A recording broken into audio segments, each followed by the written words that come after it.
Welcome.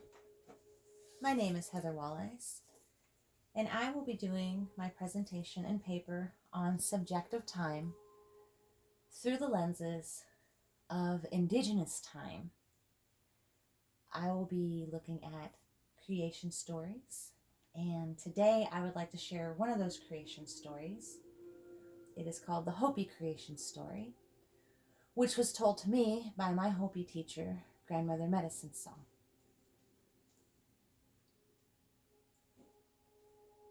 In the first world was Topekala, endless space. But first, they say, there was only the Creator, Teoa.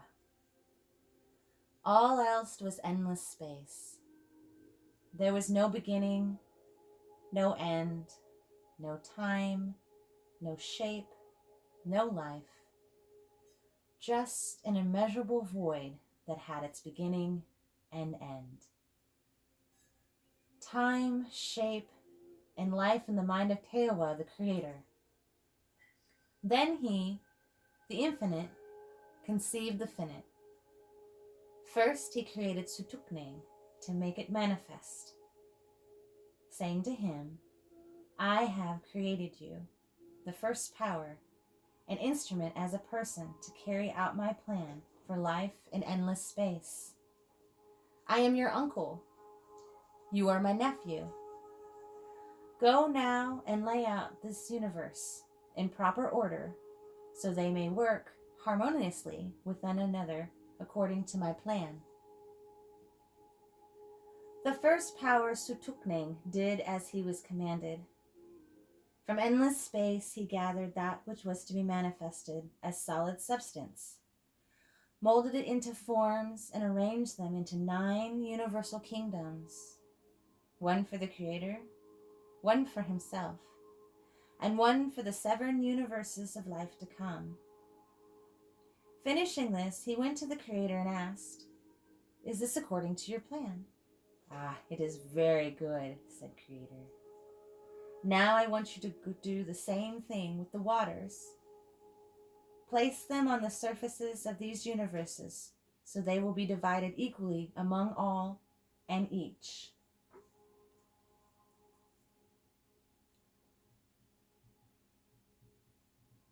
So first power gathered from endless space that which was to be manifest as the waters and placed them on the universe so that each would be half solid and half water.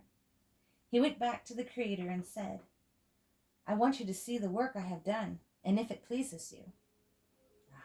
Very good job, said Creator. The next thing now is to put the forces of air into peaceful movement about all. This first power Sutukneng did.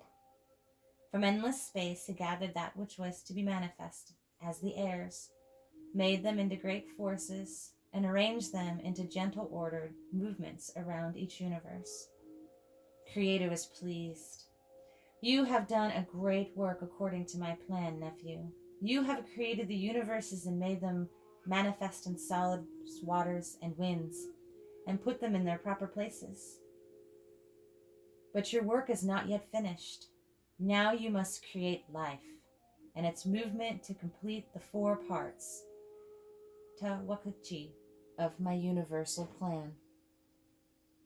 So Sutukneng went to the universe within, which was to be Topekala, the first world, and out of it he created her, who was to remain of that earth and be his helper.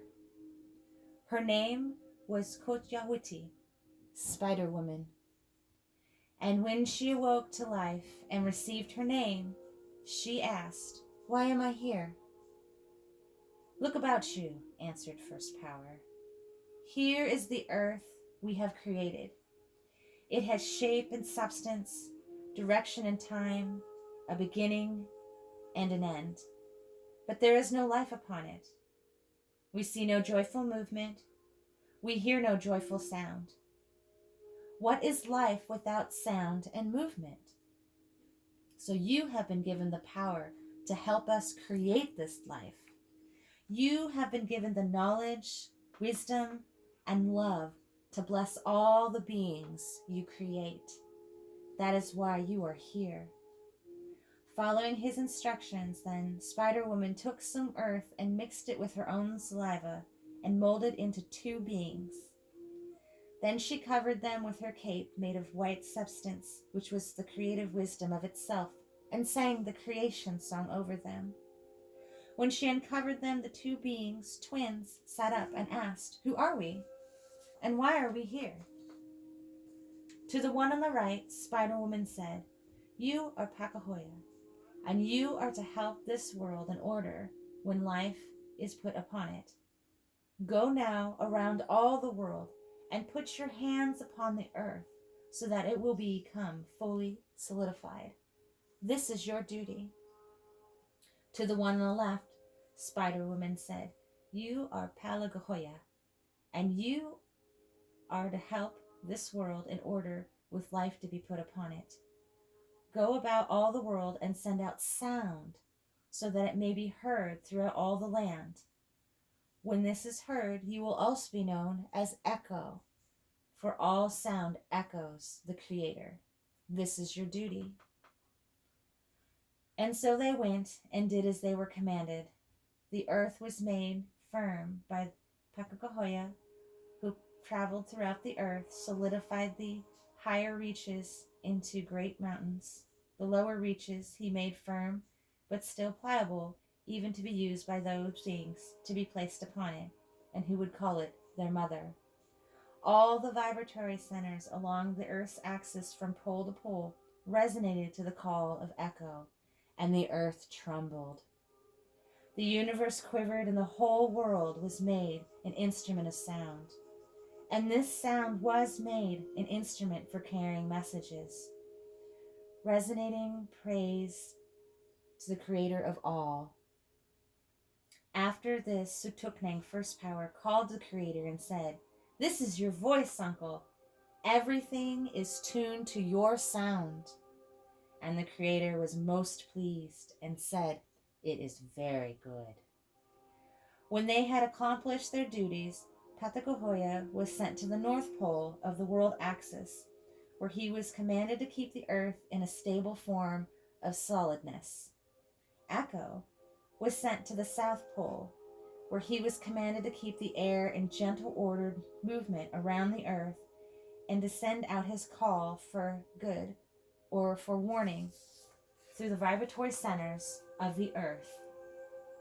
Together, they were jointly commanded to keep the world properly rotating. Then Spider-Woman created from the earth trees and bushes, plants, flowers, all kinds of seed bearers and nut bearers to clothe the earth, giving each a life and a name. In the same manner, she created all the birds and animals, molding them out of the earth, covering them as she had the others with her white creation robe and singing over them. Some she placed to the right and some she placed to the left, above and below, in front and behind.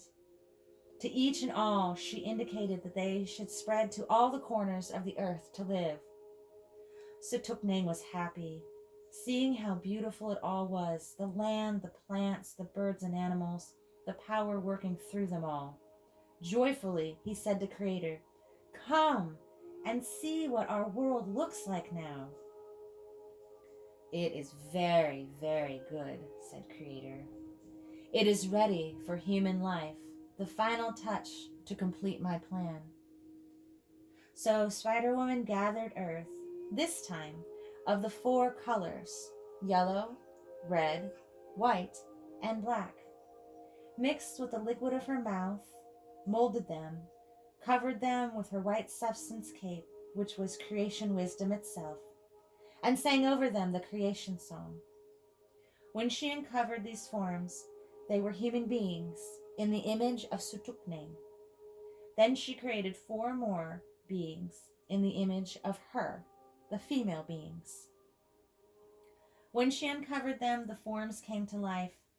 This was at the time of the dark purple light, the first phase of the dawn of creation, which first reveals the mystery of man's creation. They awakened and began to move. but there was still a dampness on their foreheads and a soft spot on their head. This was at the time of the yellow light, the second phase of creation, when the breath of life entered man. And as the sun appeared on the horizon, the soft spot on their heads firmed up, hardened. This was the third phase of creation, the third phase of dawn, the time of the red light. Spider-Woman told these, her children, that they were greeting their father, the sun. She told them that they would always remember and observe the three phases of their creation.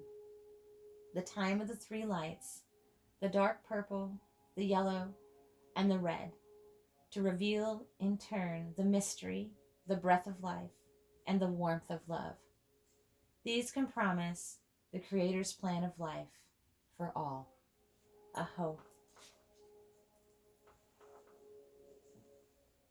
Thank you for listening to my story, and have a wonderful day.